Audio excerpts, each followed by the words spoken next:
आज मैं बना रही हूँ मिक्स दाल का डोसा और एक मज़ेदार सी चटनी। और आज की ये जो रेसिपी है ये जैन रेसिपी है और ये रेसिपी पर्यूषण के लिए एकदम परफेक्ट है।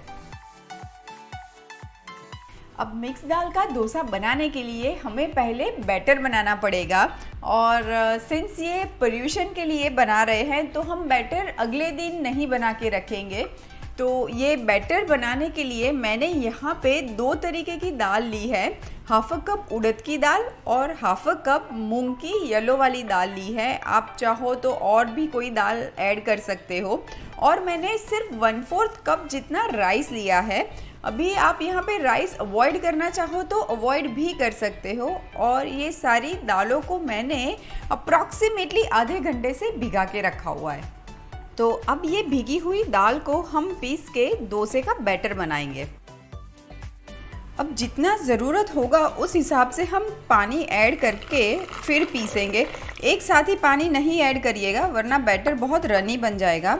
और ये पीसते के साथ ही मैं इसमें ऐड कर देती हूँ ये कुछ साबुत वाली लाल मिर्च और ऐड कर देती हूँ थोड़ा सा जीरा एंड हींग।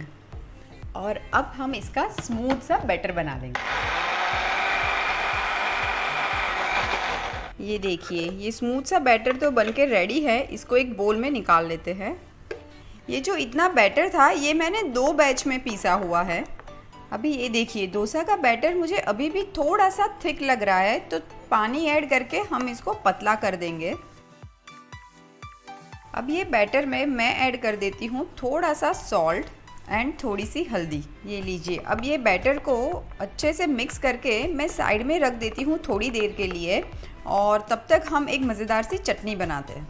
चटनी बनाने के लिए मैंने यहाँ पे अप्रॉक्सीमेटली 1 कप पीनट्स ली हुई है और इसको हम मिक्सचर जार में ले लेंगे।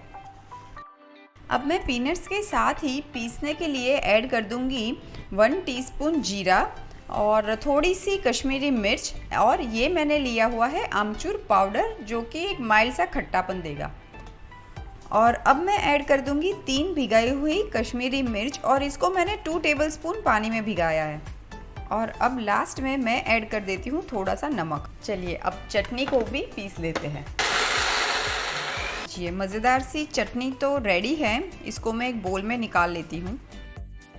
तड़के के लिए एक पैन में मैं थोड़ा सा तेल ले लेती हूँ और अब गरम तेल में ऐड कर देंगे थोड़ी सी राई एंड हींग। और अब ये तड़का हम चटनी पे पोर कर देते हैं। तो लीजिए चटनी तो बनके तैयार है। अब बारी है डोसा बनाने की। डोसा बनाने के लिए ये पैन में मैं पहले थोड़ा सा ऑयल ले लेती हूँ और ये ऑयल को हम एक टिश्यू से वाइप कर लेंगे।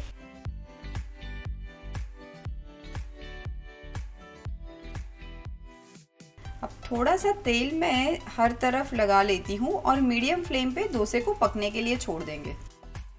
अब ये देखिए डोसा हल्का हल्का सा पकने लगा है। यही टाइम पे मैं इसमें थोड़ा सा तिल स्प्रिंकल कर देती हूँ। ये टोटली ऑप्शनल है, आप अवॉइड भी कर सकते हो।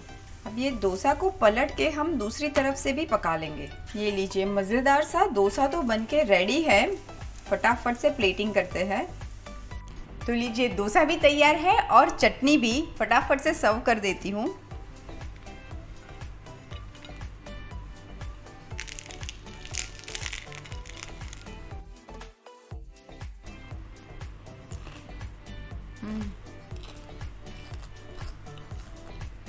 इतना अमेजिंग डोसा है ना, क्रिस्पी भी बनता है।